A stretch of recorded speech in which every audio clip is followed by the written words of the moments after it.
Madam President. The senator from Texas.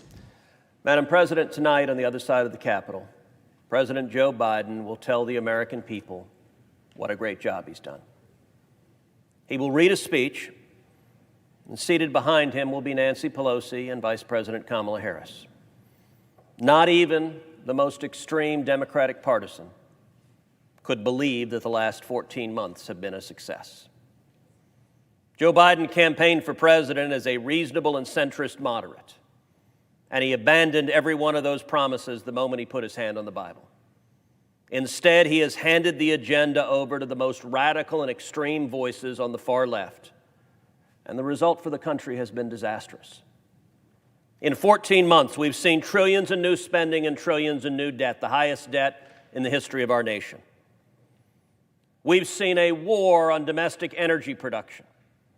In his first week in office, Joe Biden shut down the Keystone Pipeline, destroying 11,000 jobs, destroying 8,000 union jobs. He halted new leasing on federal lands and offshore drilling, and the predictable result of launching an assault on domestic energy production is that energy prices skyrocketed.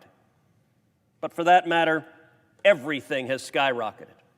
Food, electricity, rent, home, lumber, gasoline, heat, every basic expense. Working families are suffering, and especially seniors, especially those on fixed income. Then we have our southern border, the absolute chaos and crisis on our southern border. Over 2 million people crossing illegally into this country, the worst rate of illegal immigration in 61 years. And it's worth noting that Biden inherited the year before the lowest rate of illegal immigration in 45 years. So he turned success into failure because he implemented the radical left-wing ideas of open borders from the extreme left. The crime and chaos and disease coming from 2 million illegal immigrants is compounded domestically by the extreme left's war on the police. We've seen the far left advocating abolishing the police, advocating defunding the police. We've seen George Soros-funded district attorneys releasing violent criminals, and as a result, crime is up, murders are up, carjacking is up. And the Biden administration has embraced that radical agenda, nominating not one but two of the leading advocates of abolishing the police to senior positions in the Department of Justice. Unfortunately, every single Democrat in this chamber voted to confirm those leading advocates for abolishing the police.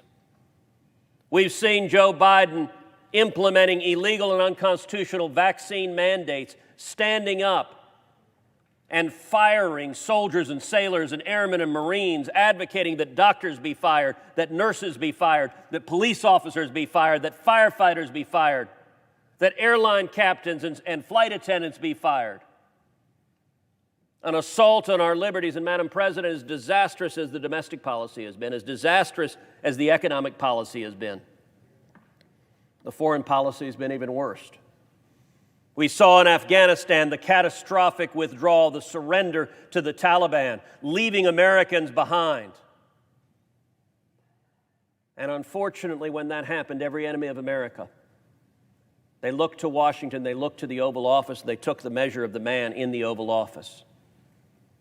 And they all concluded the president was weak and feckless and ineffective. As I said at the time, when we withdrew from Afghanistan, the chances of Russia invading Ukraine have increased tenfold.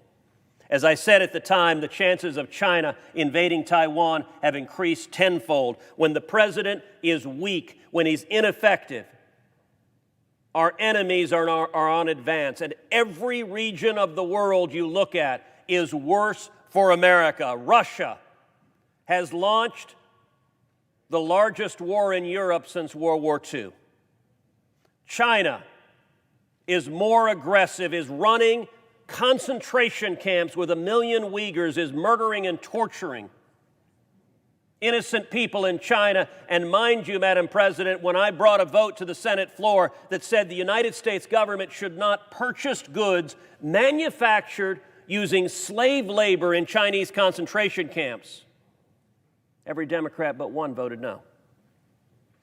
These are extreme positions. This is not the mainstream. This is not the center. This is the radical and extreme left. Nancy Pelosi will not portray it on her face, but she knows in January she will no longer be Speaker of the House. And I will say Joe Biden's becoming president was the best thing that ever happened to Vladimir Putin. Biden began his presidency by surrendering to Putin, waiving the sanctions on Nord Stream 2, sanctions, bipartisan sanctions that I authored, that had stopped that pipeline, that had stopped an invasion of Ukraine. And Biden decided surrendering to our adversary was a better policy. As Neville Chamberlain has demonstrated, appeasement doesn't work. The state of America is strong, but the state of the Union and the state of the federal government in Washington is disastrous. But the one bit of bright light on the horizon that I'm confident President Biden will not point to is that the American people will vote in November, and I believe they will change the path we're on. We've seen the disaster of the extreme radical left. If Biden could remember the Joe Biden of old, the Joe Biden that swore me into office, the Joe Biden that swore many of my colleagues into office, the Joe Biden that we served with, if he could remember that Joe Biden, it would be a very different administration. But sadly, this White House has decided the radical, extreme, socialist left sets the agenda. And the results of that agenda are playing out for families all across the country.